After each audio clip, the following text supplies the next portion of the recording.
Hey, Commanders fans, tune in because we've got some very important information coming and you need to know everything. Here on the channel, you'll find all the latest news about our team with breaking news and everything a true Commanders fan needs to know. So, first of all, subscribe to the channel and activate the bell because here you'll receive everything firsthand and never be out of date. Oh, and leave your like right now to strengthen this incredible community and show that Commanders fans are always there. No more ado. Hang in there, because today's news is unmissable. Now, let's get straight to the point. The Commanders' draft pick is one devastating play away from catastrophe against the Giants. It's hard to earn confidence when you're a low-level draft pick. It's even harder to regain it if mistakes are made. That's the dilemma facing linebacker Jordan McGee as he seeks to cement his status as a key part of the Washington Commanders' defensive rotation in 2025. McGee is a phenomenal athlete. The Commanders thought they had a bargain with their fifth-round pick in the 2024 NFL Draft, but an injury just as momentum was building last summer significantly hampered his progress. After playing primarily on special teams in his return, much more was expected this time around. Once again, a frustrating injury hampered his development. McGee missed much of training camp, but returned for the final preseason game. There were some flashes, but it's clear there's still a lot of work to be done before confidence in his aspirations increases. Jordan McGee must deliver if the Commanders call him up in Week 1. Joe Witt Jr. is looking to involve McGee more as a third linebacker alongside Frankie Louvu and Bobby Wagner this season. His athleticism could be an asset against the New York Giants in Week 1, especially when it comes to exploiting a lackluster interior offensive line and helping in coverage. But if or when his turn comes, he needs to deliver. The Commanders don't have room for passengers this season. They have lofty expectations to meet, so any weaknesses will be quickly discarded for special teams duty or the disabled list. McGee has the tools to make a lasting contribution, but he remains a wild card when it comes to defensive line representation. McGee is the only viable option behind the starting linebacker duo. Nick Bellore is a special teams ace, but nothing more. Sixth-round rookie Kane Medrano is athletic, but incredibly inexperienced. Undrafted free agent Ale Cahoe fared well in making the 53-man roster, but he could be a good option in the early stages of the season. This puts the onus on McGee to step up to the plate. His physical profile seems tailor-made for Witt's schematic concepts, but that's not enough. He needs to be more disciplined against the run, have better angles to the ball carrier, and avoid getting lost in coverage. McGee could see action in Week 1, but if mistakes are made, the road back could be long. Josh Conerly Jr.'s mindset proves the Commanders' rookie is built for baptism by fire. A tough challenge awaits. The Washington Commanders weren't going to give Josh Conerly Jr. a free ride this offseason. They challenged him to earn the starting job in Week 1, and the first-round offensive tackle passed the test with flying colors. Conerly struggled initially.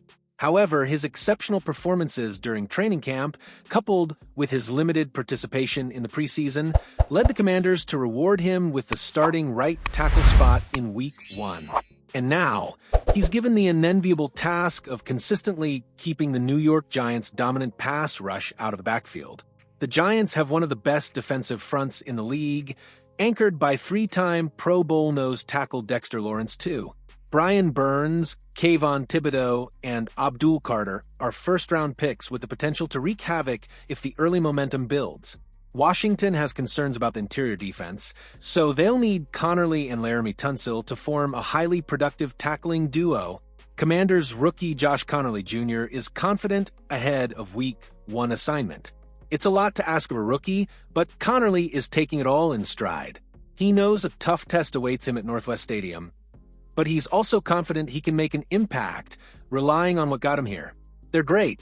It's an incredible front line, inside and out. They've been putting in the work for a long time. They have Abdul Carter. He's a great player.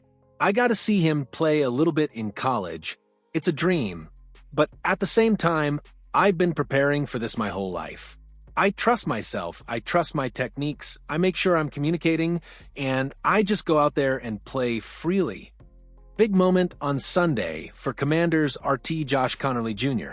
He told me, "It's a dream, but at the same time, I've been preparing for this my whole life.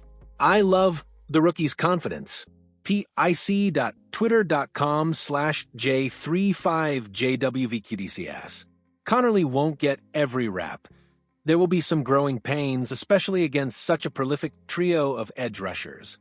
At the same time, the former Oregon standout has enough physical and athleticism to hold his own in his first NFL regular season experience.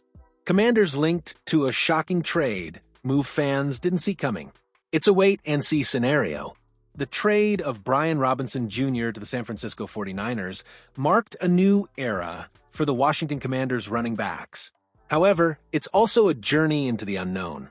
Austin Ekeler is expected to take over the starting role. They were once one of the most productive duos in the league, but that's no longer the case. Jeremy McNichols is seen as a special teams ace, but not much more.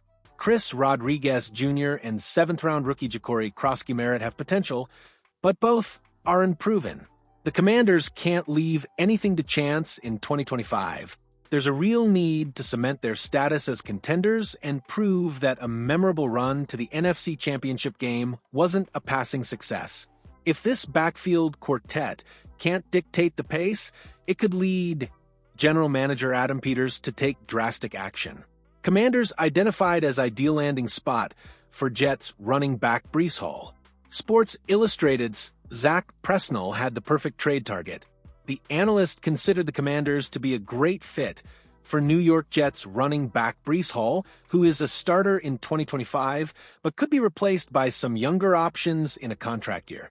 The Washington Commanders parted ways with Brian Robinson Jr. earlier this offseason because they apparently believe in their running back potential, but there's still a chance they'll look for reinforcements, especially considering the talent on the roster. Austin Ekeler isn't an explosive enough running back to carry Washington's load. Sending a mid-round pick to the Jets for Hall would be the perfect solution, giving Washington the talent it needs in addition to Jaden Daniels. Zach Presnell.